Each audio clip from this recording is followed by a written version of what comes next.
नमस्कार।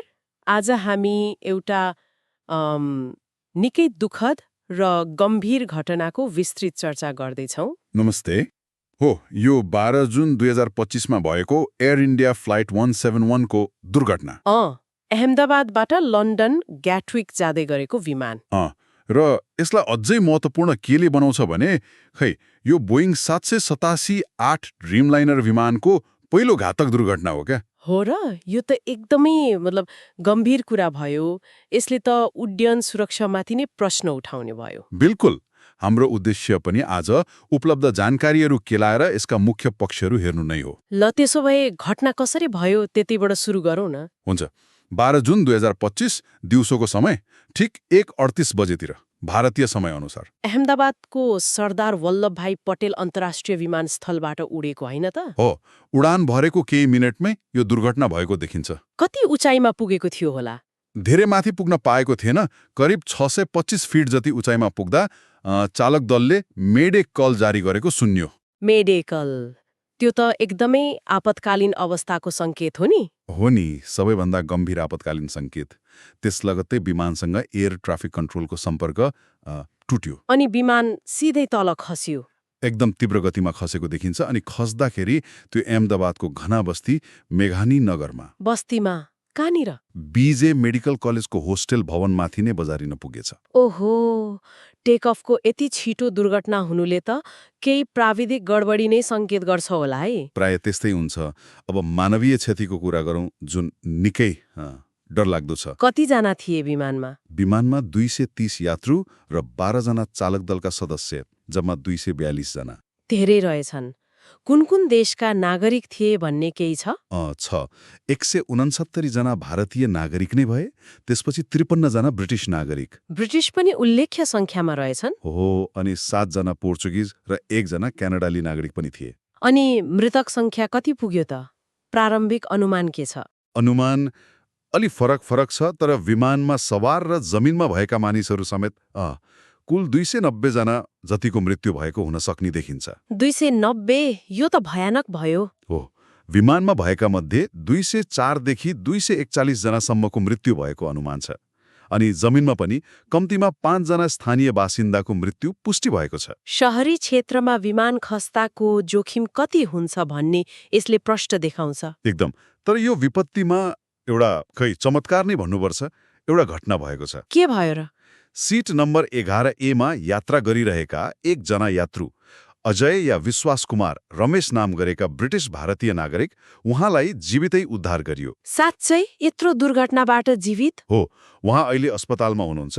अवस्था गम्भीर नै छ, तर यस्तो दुर्घटनाबाट कोही बाँच्नु त्यो आफैमा एकदमै दुर्लभ कुरा हो। यो त साँच्चै अविश्वसनीय भयो। अब दुर्घटनाको कारणतिर लागौँ न। केही प्रारम्भिक आशंका छ?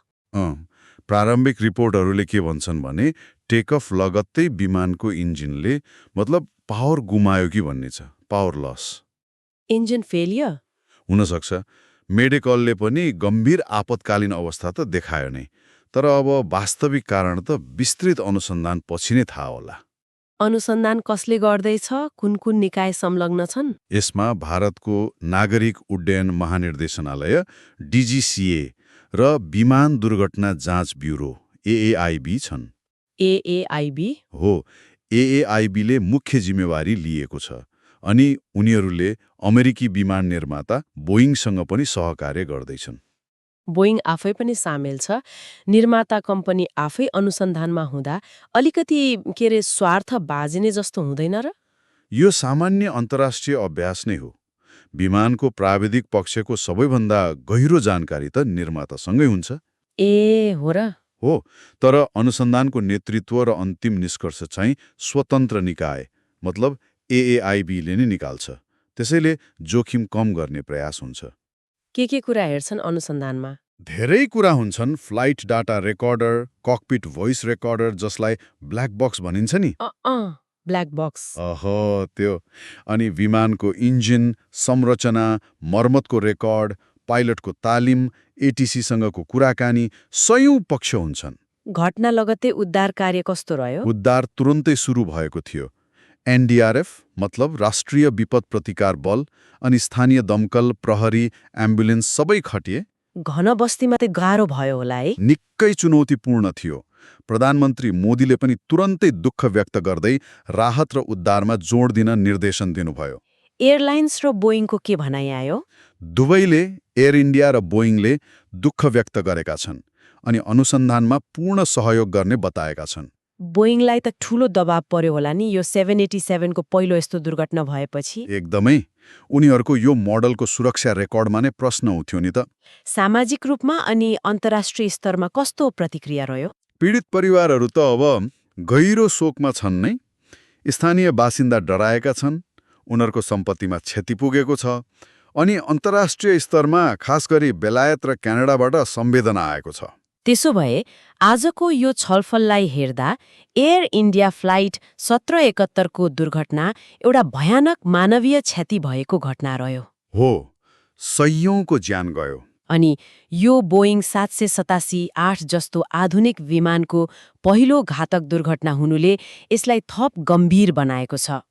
अनुसन्धान अहिले चलिरहेको छ। यो दुर्घटनाले खै आधुनिक प्रविधिमाथिको हाम्रो विश्वास र उड्डयन सुरक्षाबारे नै गम्भीर प्रश्न उठाएको छ। साँच्चै यति उन्नत भनिएको प्रविधि हुँदामुँदै पनि यस्तो भयानक दुर्घटना कसरी हुन सक्यो? के यसले प्रविधिको पनि सीमा हुन्छ र मानवीय पक्ष जस्तो कि सञ्चालन प्रक्रिया, निरन्तर निगरानी यी कुराहरू कति महत्त्वपूर्ण रहेछन् भन्ने कुरालाई अझ उजागर गर्दैन र? एकदमै सान्दर्भिक प्रश्न हो यो।